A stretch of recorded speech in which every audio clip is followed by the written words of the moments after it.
this is a question which you always get, which is how can BD team work with the inside sales team, which is how does basically ABM sync up with digital marketing. So you have one set of people who are going after the enterprises, that's the account based marketing, and the inside sales team, and then you have one set which is the digital marketing, right? So where do both of these meet? Right. So for that, we have this visual, and it shows you that the the at the bottom, right, when this part which is called others, this is the part which is from your digital marketing. So from your SEO, in the traffic, the paid traffic which comes to your site, any kind of other digital PR that you do, right? All that fits into this bucket. And on top of that, it would be the 250 number, right? This is our number. It can be any number, right? But out of that, again, the 50 are the ones you really go after, right? The top 50, and then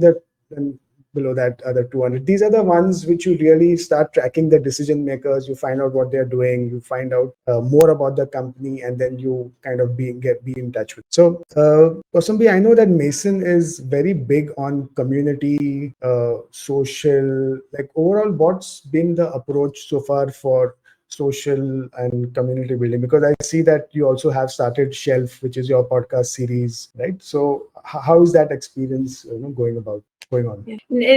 First of all, I totally love this very simple visualization. I think so easy for anybody who's thinking about how to think about your accounts and how to think about breadth as well as depth. This really is a good indicator of that, and how to also set up your teams where you can fit in. A lot of where you can fit in the early days is based on the of course the I think the skills of the early team, but over time, of course, all three ideally should be plugged. So for us, of course, we are in the others and top 200.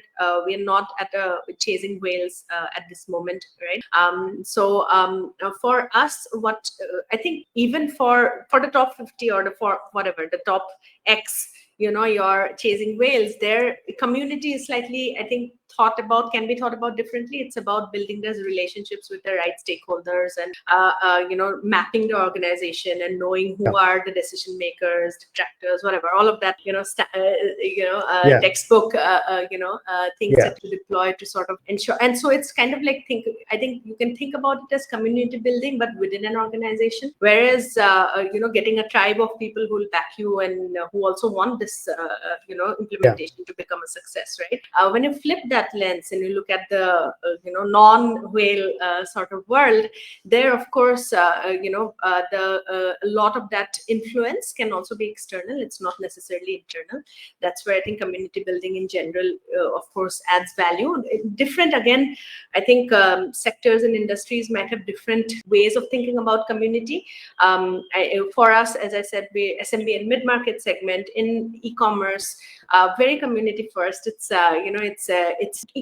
extremely complex, right? Retail is very, very complex, and so it's not that one person or one individual or one set of personas can actually be the right voice of what should be done, and that's why people do rely on each other. People do support each other quite a bit. So community, and I think in the SMB and mid-market segment, Shopify over the last several years, decade and more, has actually built a very strong community first model too.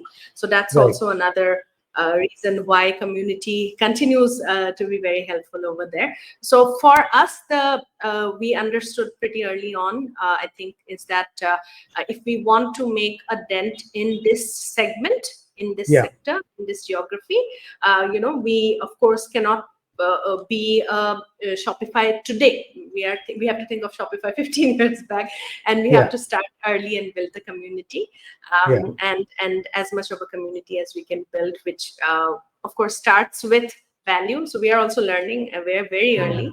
I think what is value, how to continuously deliver value so that people do feel like they're part of the community. Yeah. I mean, all of us tend to underestimate the time it takes to build like a vibrant community. It's a long,